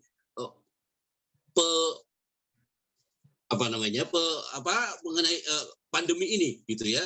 Langkah-langkah itu mengenai pandemi itu yang dikritik itu sebenarnya gitu. Tapi ya akhirnya kan dibawa juga ke pengadilan. Nah, ini yang saya maksud itu tadi. Harus jelas ada kualifikasi atau kriteria ujaran mana yang termasuk kritik, ujaran mana yang termasuk pencemaran nama baik. Nah, kalau menurut saya kalau terhadap orang itu pasti pencemaran nama baik. Terhadap tubuh orang, terhadap urusan orang yang bersifat pribadi, itu pencemaran nama baik. Tetapi di luar itu kalau saya tidak masuk kualifikasi. Yang jadi soal kan sebenarnya ini penegakannya yang semua seperti keranjang sampah kan, semua akhirnya ini yang membuat ribut di masyarakat gitu. Yang sampai Pak Jokowi kemudian membuat pernyataan harus direvisi. Saya nggak tahu ya, apakah banyak terus ini kasus ya, yang terakhir itu yang kita baca adalah soal Abu Janda itu ya. Nah, itu kemudian setelah itu timbul idenya Pak Presiden. Saya nggak tahu Pak Presiden inspirasinya memang karena banyaknya kasus atau karena sang Abu Janda itu, saya nggak tahu itu ya. Nah, saya kira gitu. Nah, jadi kalau kita lihat dari integritas sistem terintegrasi di dalam hukum kita, ini menarik juga. Kalau kita melapor ke polisi, polisi kan nggak boleh menolak laporan. Apakah laporannya nanti itu benar apa salah? Ya, kalau dia menolak, dia kan bisa dilaporkan ke Propam. Di sini kan problem juga. Polisi itu tadi saya bilang bukan keranjang sampah. Dia harus memilah mana yang ada unsur pidananya, mana yang tidak gitu. Betul. Kalau dia tidak boleh menolak dari awal. Tidak boleh menolak awal, tapi menjelaskan gitu. Memberi penjelasan. Ini tidak termasuk kualifikasi dari tindak pidana. Ini lebih di arena politik. Ini lebih di arena berpendapat gitu, bukan pada tindak pidana yang merugikan lain gitu. Nah, review tadi, legislatif review Pak ini, saya kira Pak Jokowi kalau merasa memang sangat penting gitu ya, kan ada celahnya, dia bisa mengeluarkan Perpu namanya, khusus untuk pasal-pasal tertentu ya, mengeluarkan Perpu atau kemudian memerintahkan pada aparat penegak hukum harus lebih ketat gitu memproses perkara-perkara yang ada kaitannya dengan pasal-pasal yang dikeluhkan oleh masyarakat umpamanya. Kan bisa itu, dan ini sudah dilakukan kan oleh kepolisian sendiri gitu. Nah, saya kira itu juga diinspirasi oleh keinginannya presiden gitu, dan ini suatu langkah baik. Tapi juga harus diawasi di lapangan gitu, karena di lapangan kadang-kadang ya maksudnya baik tapi di lapangan diterjemahkannya lain gitu. Ya tetap yang tadi Pak Wina katakan, hukum itu tidak bisa diintervensi, tetap harus diterima. Nah, itu yang kebanyakan menjadi seperti itu gitu. Padahal sebenarnya tidak memenuhi unsur tindak pidana untuk diteruskan. Iya. Ini saya lihat banyak hadir di sini beberapa wartawan senior. Nah, saya lihat udah ada tadi Bung Nurjaman, ada Mara Sakti dan sebagainya. Silakan. Kalau mungkin saya bertanya, Bung Mara Sakti, ada yang ingin ditanyakan? Bisa mic-nya di mute-nya dirubah ke jadi mute. Ya, silakan Bung Mara Sakti, ada yang ingin Anda tanyakan? Atau Anda mempunyai pendapat? Mic-nya mohon di ini dulu, Bung Mara Sakti. Mic-nya buka dulu, Bang Mara. Mic-nya hidupin. Ya, mic-nya dihidupkan dulu, Bung Mara. Nggak usah marah-marah dulu. Nah, sudah. Ya, silakan. Baik, terima kasih. Assalamualaikum warahmatullahi wabarakatuh. Waalaikumsalam. Bagus ini webinarnya. Yang pertama saya apresiasi ya PWI ya, bagus nih sekarang. Acara webinar ini sangat penting, sehingga kita sebagai insan pers saya kira memang tidak boleh meluputkannya. Saya ingin kembali kepada apa yang disebutkan oleh Presiden, bahwa beliau secara prinsipil sebenarnya mengatakan akan adanya revisi perubahan undang-undang kalau memang dirasakan terjadi ketidakadilan atau penyalahgunaan dari penafsiran atau pasal-pasal dalam undang-undang itu. Karena itu ketika Pak Mahfud mengatakan dua resultante pertama adalah yang disebutnya untuk melakukan implementasinya, yang kedua kepada kemungkinan menelaah revisinya, saya mau membaliknya itu Pak Prof Mahfud. Kita membaliknya itu bahwa yang pertama mesti dilakukan adalah menelaah revisinya dulu. Nah, itu yang pertama, mentajamkan. Jadi revisi itu yang pertama, yang primernya, baru yang kedua adalah melakukan evaluasi implementatif dari pelaksanaan undang-undang itu. Jadi kalau menyangkut revisi, saya mengusulkan kita tajam saja bahwa melakukan penghapusan atau pencabutan. Tadi yang disebutkan Saudara Atal Ketua Umum, saya setuju. Menghapus semuanya pasal-pasal karet, emang ada di situ. Jadi nggak ada lagi kompromi untuk seperti apapun. Kita tetap menegaskan bahwa kita ingin pasal-pasal karet dalam Undang-Undang ITE dicabut, dipasarkan. Jadi kita sebutkan tadi memang betul, dia dipindahkan alternatifnya mungkin ke rencana undang-undang media sosial, itu mungkin salah satu jalan keluarnya. Yang kedua, ya setelah itu terjadi, barulah kita menyusun evaluasi implementasi terhadap undang-undang ini yang selama ini terjadinya penyalahgunaan implementasi dari undang-undang ini adalah menyebabkan terjadinya ketidakadilan. Itu jelas sekali, ketidakadilan yang merata, terutama terhadap kelompok-kelompok yang berseberangan dengan pemerintah. Itu kenapa itu terjadi? Kenapa? Karena aparat penegak hukum, terutama polisi, diberikan porsi keleluasan yang begitu kuat. Karena itu saya mengusulkan dalam evaluasi terhadap implementasi itu, fungsi aparat hukum itu benar-benar ditegakkan secara profesional dan profesional. Ya kalau polisi kan pakai istilahnya, jargonnya promoter, profesional, modern, dan terpercaya. Kita kembalikan itu fungsinya, supaya mereka benar-benar menjalankan fungsinya bukan sebagai alat kekuasaan. Itu yang mesti ditegaskan. Terus terang aja itu yang terjadi selama ini. Itu yang terjadi ketidakadilan itu karena itu. Jadi kepada Pak Presiden kita katakan, Pak, evaluasi dari kami, insan pers, terjadi ketidakadilan. Itu pelanggaran terhadap sila kelima Pancasila. Terjadi ketidakadilan terutama dari orang-orang yang berseberangan dengan Bapak Presiden. Gitu loh. Itu kan mesti katakan karena itu kalau itu diapakan di tataran implementasi, kita mau setelah revisi undang-undang dilakukan, kita lakukan juga revisi atau atas implementasinya. Begitu usul saya, Bung Ina. Oke, terima kasih. Saya pikir udah kita tangkap tadi, walaupun nanti kita bisa diskusi. Kalau pasal 28, 29, 27, 28 dihilangkan tanpa ada diganti dengan yang lain, kita bisa membayangkan kira-kira Enggak diganti. Anda jangan membayangkan kita ganti dengan tadi saya bilang kan kita diusulkan seperti Bung Atal bilang undang-undang media sosial. Ya, jadi jangan ditutup di situ. Ini kita akan membayangkan ke sana ya. Kalau itu tidak ada, apa yang akan terjadi? Kalau ada pasti. ke media sosial. Sekarang ini sebagai catatan kita menghadapi mesin global yang luar biasa. Ya. Per bulan itu Globe itu penggunanya adalah 9,2 miliar pengguna. YouTube 34,6 miliar. Ya, FB yang sekarang ini 25,5 miliar. Total dari 3 itu 152 miliar pengguna. Yang kalau sekali kita upload misalnya, Anda bagaimana kalau caci maki tadi yang kepentingan sosial itu ya, negara bisa. Oleh karena itu tadi kalau PWI ya udah dikeluarkan aja, biarkan undang-undang ITE ini perlu untuk sendiri di bidang bisnis. Tadi Pak Nuh bilang tanda tangan ya udah elektronik, bagus juga kan hukum acara pidana sekarang bisa bukti suara bisa dan sebagainya bisa ya. Tapi yang lain kita pindahkan. Baik, nanti kita bisa diskusikan lagi. Ada Pak Nur Jaman, silakan. Ada yang angkat tangan Bang yang mau bertanya. Ada, Bang. silakan yang angkat tangan, silakan.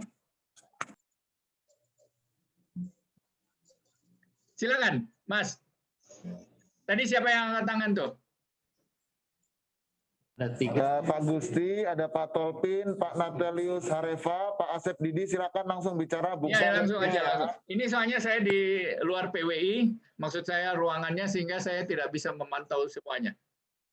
Silakan, ada 3 orang itu. Pak Gusti, silakan dari Pontianak.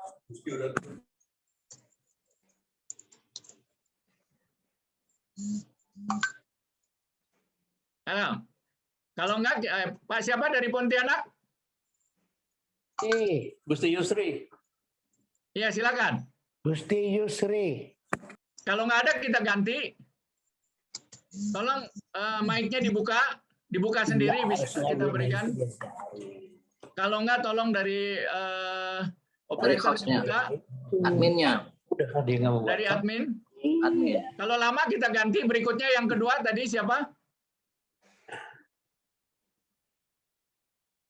Ayo angkat tangan. Pak Tolpin 27219 atau Pak Asep Didi silakan.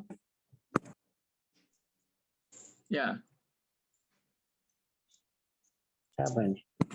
Oke, kalau nggak ada kita minta dari Nur Jaman. Pak Nur Jaman udah ada? Pak Nur Jaman? Ada tadi dia.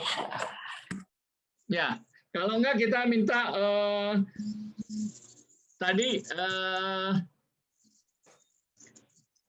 mengenai jadi apakah kita di sini berpendapat memang perlu adanya revisi di dalam undang-undang ITE untuk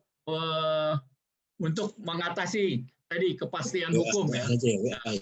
Tadi ada sebagian besar setuju dengan yang ini. Ya, bagaimana kita mendengarkan dulu Pak Fikar, silakan Pak Fikar.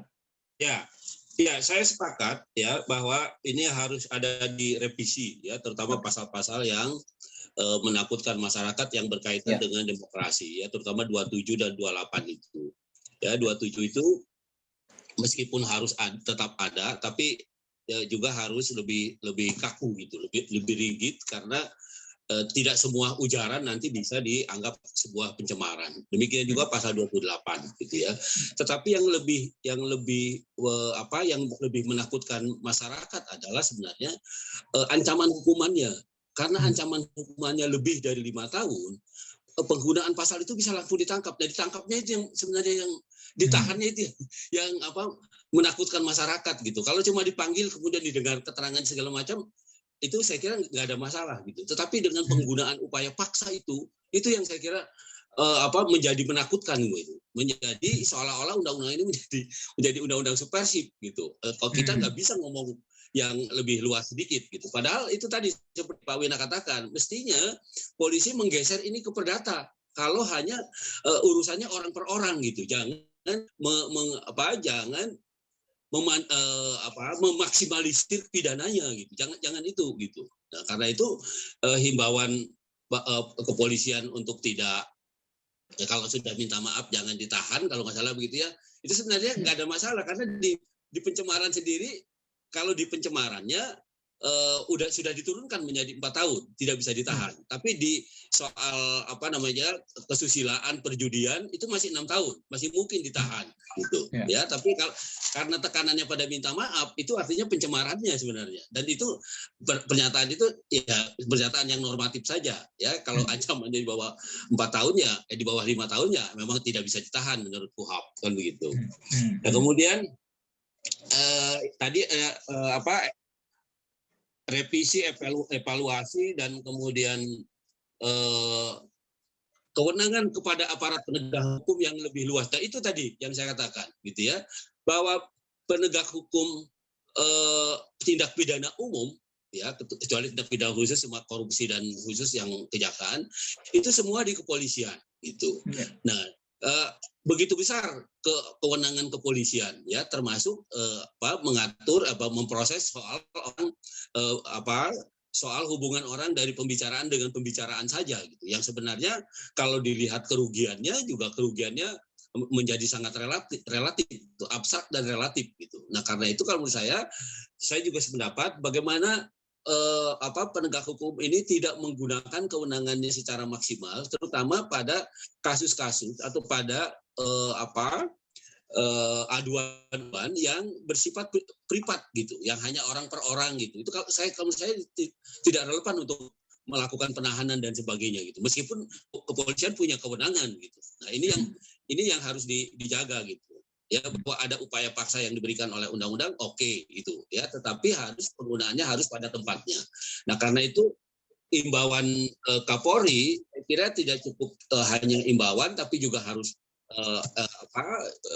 menjadi surat perintah kalau menurut saya. Tidak harus lebih ketat memberlakukan upaya paksa, terutama pada kasus-kasus yang bersifat yang berdimensi perdataan seperti Pak Wina katakan tadi. Ya, jadi kasus apapun yang sesungguhnya latar belakangnya perdata, gitu ya. Kalau menurut saya, kecuali pembunuhan ya, pembunuhan, penganiayaan, yaitu walaupun dasarnya hutang piutang ya tetap harus diproses dan tahan kalau itu ya. Tapi maksud saya yang kerugiannya itu sangat privat gitu dan abstrak ya, yang agak sulit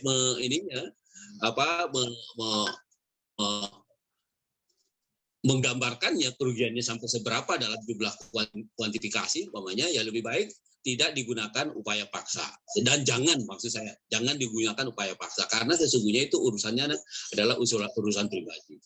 Saya setuju bahwa tadi ada usulan dari PWI bahwa undang-undang ITE biarkan saja berdiri sendiri karena dia memfasilitasi hubungan-hubungan perdagangan, hubungan-hubungan ekonomi ya, tidak usah diganggu dengan tindak pidana umum di dalamnya. Jadi memang saya setuju dicabut saja itu pasal 27 dan 28. Pertama 27 seluruhnya, 28 itu ayat 2 saja ya. Itu bisa dicabut, dipindahkan ke undang-undang lain ya. Kalau KUHP belum ada, umpamanya tadi usulannya undang-undang tentang media sosial ya. Tapi sesungguhnya itu kan tindak pidananya tindak pidana umum. Itu bisa ditampung di KUHP sebenarnya. Walaupun sampai sekarang KUHP belum berhasil juga untuk digolkan di DPR ya. Karena memang itu tadi perkembangan kejadiannya gitu. Jadi intinya bagaimana undang-undang ITE ini tidak berubah menjadi undang-undang subversif dengan pasal 27-28. Karena itu saya setuju 27-28 itu 28 ayat 2 terutama ya di drop saja ya, di drop masuk ke KUHP atau membuat undang-undang baru seperti usulannya PWI tadi, undang-undang media sosial. Saya kira gitu Pak Wina. Ya, terima kasih Pak Fikar. Ini ada juga Pak Khorinov dari Sumber, silakan. Atau Pak Aurijaya. Silakan.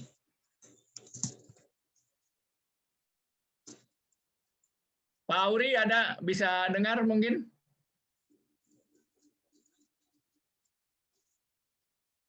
Silakan.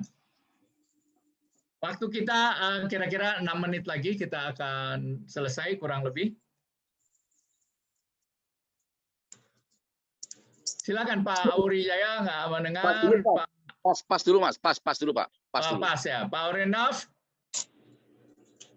Oke, kalau gitu kita ambil pertanyaan dari chat yang sudah ada. Silakan dibacakan Pak operator di pusat. Ya. Baca. Ya, selain masalah teknis. Ada yang melambai. Ya, silakan, silakan. Pak, oke silakan. Ya, terima kasih banyak Pak. Terima kasih banyak. Pak Trisna ya, Pak Trisman, silakan. Ya, Pak Trisman dari Nias, Kepulauan Nias ini Pak. Ya, silakan. Saya dari wartawan Media Mata Bangsa Pak, mau menyampaikan beberapa pertanyaan ini. Yang pertama Pak, tentunya tadi undang-undang ini sudah dikaji sedemikian rupa, manakala berguna untuk masyarakat kita pada umumnya. Tetapi dalam implementasinya di lapangan, tentu diperlukanlah pakar-pakar hukum kita yang mempunyai penalaran terhadap kasus yang diterimanya dari laporan masyarakat yang mengadakan pengaduan. Oleh karena itu kecerdasan para pakar hukum kita perlu ditingkatkan sehingga meskipun pada akhirnya revisi terhadap pasal-pasal yang ada akan dilaksanakan oleh DPRD dan tentunya pemerintah, tetapi mereka baik bisa memahami itu berdasarkan sumber daya manusianya yang sudah ditingkatkan. Jadi di sana mungkin letak permasalahan yang terjadi sehingga baik di pusat maupun sampai di daerah terhadap laporan-laporan ITE ini sangat banyak memakan waktu penegak hukum, sementara hal-hal lain yang penting dalam masyarakat diabaikan. Jadi itu beberapa yang menjadi pertanyaan dan juga saran Pak dari kami. Dan tentunya beberapa tadi yang dijelaskan oleh para Pak Menteri dan beberapa yang lain tadi, Pak Aziz, itu tentunya sebenarnya sudah menjadi pendidikan hukum yang sebenarnya dilaksanakan oleh para pihak yang berkepentingan dalam hal ini, sehingga mereka memahami bagaimana duduk hukum tersebut diletakkan. Demikian Pak, terima kasih. Oke, terima kasih Pak Trisman. Pak Trisman, kalau soal merepotkan, sebenarnya setiap kasus hukum nih merepotkan ya, Pak Abdul Fikar kan. Kalau kita jadi tersangka salah nggak salah, waduh, ya, tenaga, waktu, duit habis semua ya.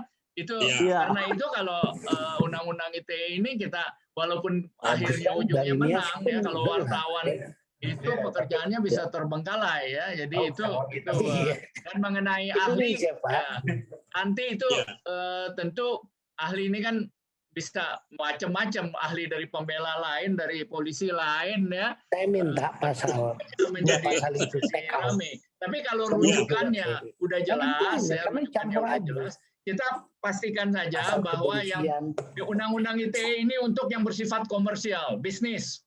Sanksinya pun sanksi yang terkait dengan itu, ada tanda tangan palsu dan sebagainya.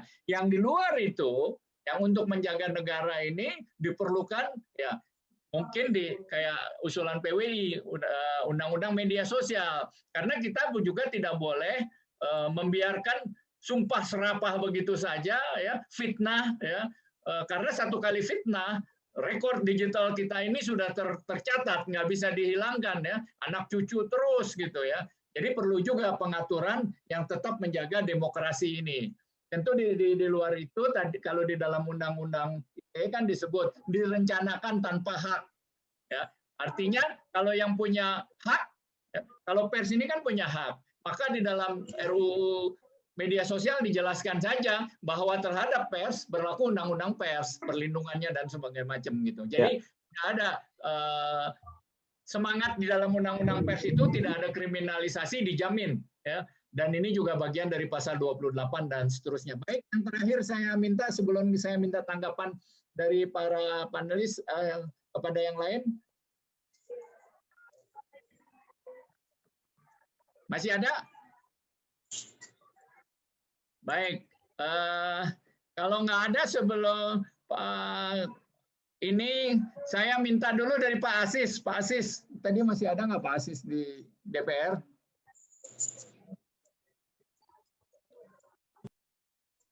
Nah, tadi ada beberapa usulan kalau nanti siapa? Menkumham untuk mengubah revisi ini melibatkan Dewan Pers dan PWI ini. Ada tadi saya baca. Silakan. Kalau kemudian kalau nggak ada kita sebelum ke langsung dinyalakan aja. Ada satu ada tuh. Siapa? Siapa namanya Ton? Rasin. Nggak langsung di Septianus. Septianus Arefa. Ya silakan. Yang terakhir ini. Di mute-nya, mic-nya dinyalakan. Ya. Pak. Kursornya. Nah, sudah, silakan. Baik, terima kasih Pak. Selamat sore. Ya. Pertama-tama dulu yang terhormat Ketua PWI Pusat, yang terhormat Ketua Dewan Pers Pusat dan seluruh hadirin yang mengikuti webinar Dewan pada Pers sore hanya hari jadi ini. pusat, Pak Epianus. Jadi Dewan Pers hanya satu, tidak ada di daerah. Oh iya Pak, terima kasih Pak. Baik Pak. Saya dari wartawan Metro Terkini dari Kepulauan Nias mengucapkan terima kasih dan mengapresiasi kegiatan webinar ini yang dilaksanakan oleh PWI. Tentu dalam hal ini Pak kami sampaikan supaya kami wartawan-wartawan di daerah ini lebih diperhatikan dan diberikan perlindungan hukum. Salah satunya kejadian-kejadian yang kita dengar bahwa banyak juga wartawan-wartawan di daerah yang mengalami kriminalisasi dan tindakan-tindakan oknum yang tidak bertanggung jawab, sehingga wartawan-wartawan kami di daerah ini sering mengalami pelecehan-pelecehan ataupun menyampaikan perkataan-perkataan yang seharusnya tidak diucapkan oleh oknum. Jadi kami harap Pak supaya kami ini tetap diberikan kekuatan hukum, karena kami yang turun di lapangan ini banyak menghadapi persoalan yang terkait yang kami hadapi setiap hari. Jadi Oke, kaitannya dengan Undang-Undang ITE apa, Pak Epianus? Kaitannya dengan Undang-Undang ITE seharusnya ya direvisi Pak. Kami setuju kalau memang direvisi. Itu saja Pak, terima kasih. Direvisi ya. Ya, baik, setuju, saya Pak. rasa karena waktu kita juga sudah hampir habis. Sebelum terakhir, tadi saya minta ke Pak Asis, masih ada Pak Asis? Pak Asis mungkin saya lihat hanya gambarnya doang, mungkin sedang keluar. Kita kembali ke Pak Abdul Fikar dulu, silakan. Ya, oke. Tadi pernyataan pertama bahwa dibutuhkan keterangan ahli. Sekarang itu di penyidikan perkara pidana, tidak hanya perkara-perkara ITE, itu berlaku scientific investigation, ya, penyelidikan berdasarkan penjelasan akademik gitu, sehingga di setiap perkara sekarang sangat dibutuhkan ahli gitu, ya, sangat dibutuhkan ahli. Karena itu setahu saya kalau menyangkut perkara-perkara ITE itu teman-teman di Kominfo itu banyak yang menjadi ahli, ya, banyak yang dipanggil menjadi ahli, baik di kepolisian maupun di di pengadilan gitu. Tapi ya pasti ahlinya yang memberatkan kalau di kepolisian, karena tugasnya kepolisian adalah memproses suatu pengaduan, apakah itu mengandung pidana atau tidak. Nah, pasti panggil ahlinya ahli yang punya kecenderungan berpendapat bahwa tindakan itu pidana. Nah, tapi masih terbuka di pengadilan itu untuk mendatangkan ahli dari pihak yang dituduh, ya, yang didakwa kena undang-undang ITE itu. Jadi masih mungkin itu. Nah, jadi dalam scientific investigation itu pasti, ya, yang proses saya ingin memastikan, kalau enggak nanti polisinya bisa kita gugat kalau enggak, karena mereka juga sudah menyatakan di dalam setiap pelaksanaan penyidikan perkara-perkara ITE itu harus dihadirkan saksi dari telekomunikasi, dari Kementerian kementerian apa namanya ya kementerian yang berkaitan gitu ya, itu pasti, itu satu ya. Kemudian soal revisi pasal. Nah, revisi pasal tadi Pak Ajis menyatakan sampai hari ini belum ada di daftar prolegnasnya, belum masuk gitu undang-undang revisinya. Saya kira kalau Presiden serius ya bahwa ini memang sudah menjadi keluhan masyarakat, dan saya kira serius karena oleh Pak Mahfud sudah dibentuk tim ya. Kalau cukup dianggap sangat mendesak, saya kira kan secara ketatanegaraan ada jalan keluarnya, ada klausnya yaitu Perpu kan gitu ya, bisa Perpu yang kemudian di sidang berikutnya bisa disahkan atau tidak. Nah, jadi keseriusan pemerintah ya kita lihat gitu, apakah memang ini menjadi sesuatu yang sangat mendesak. Karena itu saya kira peran pers sangat penting untuk mendesak ini ya, karena kita pers ini sangat berkepentingan dengan pasal-pasal yang karet itu ya, yang saya yakin tadi seperti Pak siapa yang di daerah itu menyatakan bahwa dia sering dilecehkan dan menjadi korban segala macam, dan ini saya kira juga aspirasi yang harus ditangkap ya, sehingga memang harus ada perubahan undang-undang ITE ini, terutama yang kebebasan untuk mengemukakan pendapat yang kaitannya dengan itu gitu ya. Terus yang lain keperdataan ya. Nah, mestinya juga begitu. Kalau ada pengaduan di kepolisian ya seperti Pak Wina tadi katakan, sebenarnya pasal-pasal ini lebih menonjol aspek perdatanya gitu. Nah, cuma yang menjadi hambatan Pak Wina adalah proses perdata itu cukup lama. Itu yang bikin orang kemudian udah potong kopas aja ke pidana gitu. Kalau perdatanya lebih mudah, umpamanya seperti tilang ya, gugat jawaban terus selesai diputus gitu, mungkin orang akan banyak lari ke sana gitu. Ya, kalau tersinggung atau ada ujaran kebencian lebih banyak menggunakan acara perdatanya gitu. Kalau di perdatanya dipermudah gitu. Ini persoalannya kan perdatanya bisa bertahun-tahun, bahkan satu kasus itu bisa 6 tahun baru selesai. Padahal urusannya udah selesai, putusannya baru selesai 6 tahun gitu. Nah, itu yang bikin kemudian orang lebih condong memilih ke pidana gitu. Nah,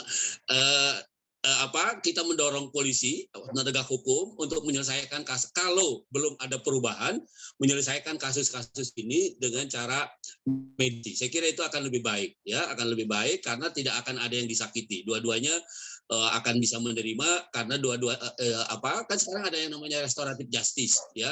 Jadi keadilan yang juga memperhatikan, kalau penegak hukum kemarin kan kepentingannya hanya menghukum pelaku gitu ya, tapi korbannya tidak diperhatikan. Nah, kalau restoratif justice, hukuman itu dikompensasi menjadi ganti rugi, dibayar ke korban. Itu lebih realistis kan? Sebenarnya restoratif justice itu lebih bisa diterima gitu. Di satu sisi pelaku dihukum, umpamanya dengan memberikan satu kompensasi, di sisi lain kerugian korban juga bisa diakomodasi, gitu, bisa diselesaikan, bisa direcovery, gitu. Nah, itu yang lebih bagus. Jadi sekali lagi saya kira kita harus menghimbau atau mendorong kepolisian, penegak hukum untuk menyelesaikan kasus-kasus yang berkaitan dengan terutama pasal 27 dan 28 ini dengan pendekatan restoratif justice, dengan pendekatan menyelesaikan masalah tidak sampai ke pengadilan. Saya kira begitu Pak Wina. Terima kasih Pak Fikar. Karena di pengadilan ruwet juga. Iya. Terima kasih. Ya. Mungkin ada dari kantor Menko Polhukam ingin menanggapi dari semua, termasuk memungkinkan kita membawa masukan-masukan ini. Saya nggak tahu masih ada, tadi katanya Pak Mahfudnya kebetulan sudah ada acara yang lain. Dari staf Menko Polhukam ada? Nggak ada ya? Udah ikut keluar juga. Baik, saya kembali ke sebelumnya, saya ingin ke PWI Pusat, Pak Atal atau Pak Mirza. Pak Atal masih ada? Closing statement aja, Pak. Nah, Pak Atal saya kembalikan sebelum ditutup. Silakan Pak Atal. Oke, baik Pak. Terima kasih. Saya kira diskusinya bagus ya. Ada sejumlah input yang kita dapat. Ada juga dukungan supaya ada pasal-pasal karet itu harus dikeluarkan gitu ya. Dan ada ide supaya ini bisa cepat juga, sangat mungkin kita dorong jadi dikeluarkan dulu Perpu misalnya kan ya. Tapi saya mengucapkan terima kasih kepada Pak Zulfikar khusus, luar biasa hari ini Anda sudah memberikan pencerahan buat kita. Nah, ini diskusi ini bukan sekali ini aja Pak. 2 minggu lagi kita akan rancang lagi narasumbernya siapa. Jadi biarkanlah dia menggelinding terus, dan kita harapkan jangan sampai menunggu prolegnas. Ini kelihatannya udah ini keputusan politik nih Pak kalau prolegnas. Makanya bulan 6 bisa dievaluasi itu prolegnas ya. Kalau mau kita langsung gitu ya. Karena banyak yang perlu prolegnas itu mungkin ditunda. Akhirnya masalah ini yang masuk ke dalam. Tapi pasti tahapan-tahapannya masih panjang. Nah kalau memang ada upaya Perpu, itu yang kita dorong. Nah ini kelihatannya udah ada di mata nih gitu ya. Nah, karena terus terang undang-undang ITE ini Pak banyak sekali yang merepotkan wartawan sebenarnya. Wartawan jangan Bapak lihat Jakarta, di daerah. Nah, di daerah Pak, ini perlu kita harus perhatikan mereka gitu ya. Mereka sering mendapat tekanan semacam itu.